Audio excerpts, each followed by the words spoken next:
ನಕ್ಸಲ್ ನಾಯಕ ವಿಕ್ರಮ್ ಗೌಡ ದೇಹ ಸಿಳಿದ 3 ಗುಂಡುಗಳು. ವಿಕ್ರಮ್ ಗೌಡನ ಲವ್ ಸ್ಟೋರಿ ರಿವೀಲ್.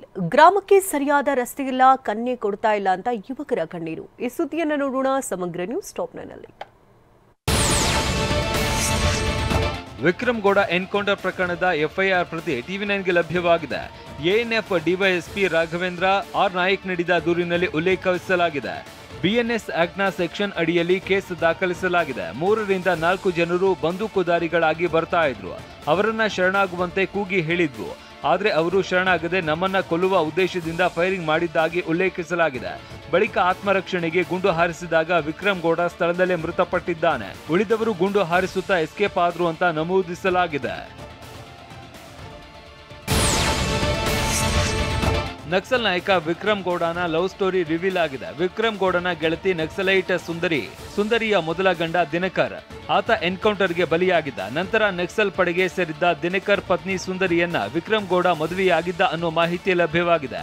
ಆದ್ರೆ ವಾಮೋವಾದಿಗಳ ನಿಯಮದ ಪ್ರಕಾರ ಮದುವೆ ನಿಷಿದ್ಧ. ಆದ್ರೂ ಕೂಡ ಇಬ್ಬರು ದಂಪತಿಗಳಾಗಿದ್ರು ಅನ್ನೋ ಮಾಹಿತಿ ಸಿಕ್ಕಿದೆ. ಮಹಾರಾಷ್ಟ್ರದಿಂದ ಬೆಳಗಾವಿ ಮಾರ್ಗವಾಗಿ ಕೇರಳಕ್ಕೆ ಹೊರಟಿದ್ದ ವಾಹನದ ವಾಹನ ತಡೆದ ಆಗಂತಕರು ಗನ್ ತೋರಿಸಿ 3 ಕೋಟಿ ಹಣವಿದ್ದ ವಾಹನ ಸಮೇತ ಪರಾರಿಯಾಗಿದ್ದಾರೆ. ಬೆಳಗಾವಿ ಜಿಲ್ಲೆ ಹುಕ್ಕೇರಿ ತಾಲೂಕಿನ ಸಂಕೇಶ್ವರ ಪಟ್ಟಣದ ಹೊರವಲಯದಲ್ಲೇ ಈ ರಾಬರಿಯಾಗಿದೆ. ಮಹಾರಾಷ್ಟ್ರ ಮೂಲದ ಚಿನ್ನಾಭರಣ ವ್ಯಾಪಾರಿ ಭರತ್ ಕೇರಳದಲ್ಲಿ ಬಿಸಿನೆಸ್ ಮಾಡ್ತಾ ಇದ್ದ. ಚಿನ್ನ ಸಾಗಾಟಕ್ಕೆ ಅಂತಲೇ ಕಾರ್ನ ಒಳಗೆ ರಹಸ್ಯ ಬಾಕ್ಸ್ ಮಾಡಿಸಿದ್ದ. ಇದೇ ಕಾರ್ನಲ್ಲಿ ನವೆಂಬರ್ 15ರಂದು ಚಿನ್ನ ಮಾರಾಟ ಮಾಡಿದ ಹಣ ಇಟ್ಕೊಂಡು ಹೋಗಲಾಗ್ತಾ ಇತ್ತು. ಉತ್ತರ ಕನ್ನಡ ಜಿಲ್ಲೆ ಕುಮಟಾ ತಾಲೂಕಿನ ಮೇದಿನಿ ಗ್ರಾಮದ್ದು ಊರಿಗೆ ಸೂಕ್ತ ರಸ್ತೆ ಇಲ್ಲದೆ ಇರೋದ್ರಿಂದ ಯುವಕರಿಗೆ ಯಾರು ಹುಡುಗಿ ಕೊಡ್ತಾ ಇಲ್ವಂತೆ. ಹೆಣ್ಣು ಕೊಡೋದಕ್ಕೆ ಬಂದವರು ಇಲ್ಲಿನ ರಸ್ತೆ ನೋಡಿ ಗ್ರಾಮದ ಸಹವಾಸ ಬೇಡ ಅಂತಿದ್ದಾರಂತೆ. ಹೀಗಾಗಿ ಕಳೆದ ಮೇದಿನಿ ಗ್ರಾಮದ ಯುವಕರು ಕಂಕಣ ಭಾಗ್ಯಕ್ಕಾಗಿ ಪರದಾಡ್ತಾ ಇದ್ದಾರೆ. ಹೆಣ್ಣು ಕೊಡೋದು ತುಂಬಾ ಕಷ್ಟ ಆಗಿದೆ. ಈಗ ನಮ್ಮದೇ ಹುಡುಗನಿಗೆ ಹೆಣ್ಣು ನೋಡ್ಲಿಕ್ಕೆ ಬಂದಿದ್ರು. ಊರೆಲ್ಲ ಅಡ್ಡಿಲ್ಲ ಅಂತ ಹೇಳಿದ್ರು, ಮನೆಯೆಲ್ಲ ಅಡ್ಡಿಲ್ಲ ಅಂದ್ರು. ಈ ಘಟ್ಟ ನೋಡಿದವರೇ ಆಗೋದಿಲ್ಲ ಅಂತ ಹೇಳಿದ್ರು. ಬಿಸಿಎಂ ಹಾಸ್ಟೆಲ್ನಲ್ಲಿ ಕಳಪೆ ಗುಣಮಟ್ಟದ ಆಹಾರ ವಿತರಣೆ ಆರೋಪ ಕೇಳಿ ಬರ್ತಾ ಇದೆ. ಹೀಗಾಗಿ ಬೆಂಗಳೂರು ನಗರದ ಎಲ್ಲ ಬಿಸಿಎಂ ಹಾಸ್ಟೆಲ್ಗಳಲ್ಲಿ ಫುಡ್ ಸ್ಯಾಂಪಲ್ಸ್ ಸಂಗ್ರಹಕ್ಕೆ ಆಹಾರ ಮತ್ತು ಗುಣಮಟ್ಟ ಇಲಾಖೆ ಮುಂದಾಗಿದೆ.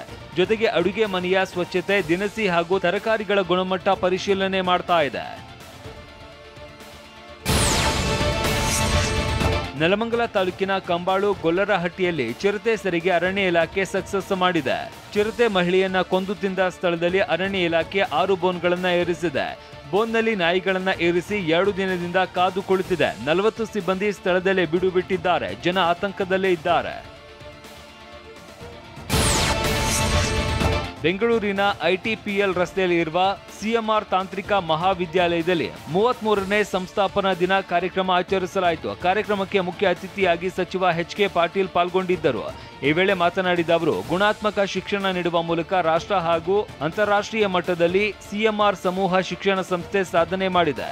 ಈಗ ಮೆಡಿಕಲ್ ಕಾಲೇಜು ಪ್ರಾರಂಭಿಸುವ ಮೂಲಕ ದೇಶಕ್ಕೆ ವೈದ್ಯಕೀಯ ಸೇವೆ ನೀಡಲಿ ಅಂತ ಹೇಳಿದ್ದಾರೆ.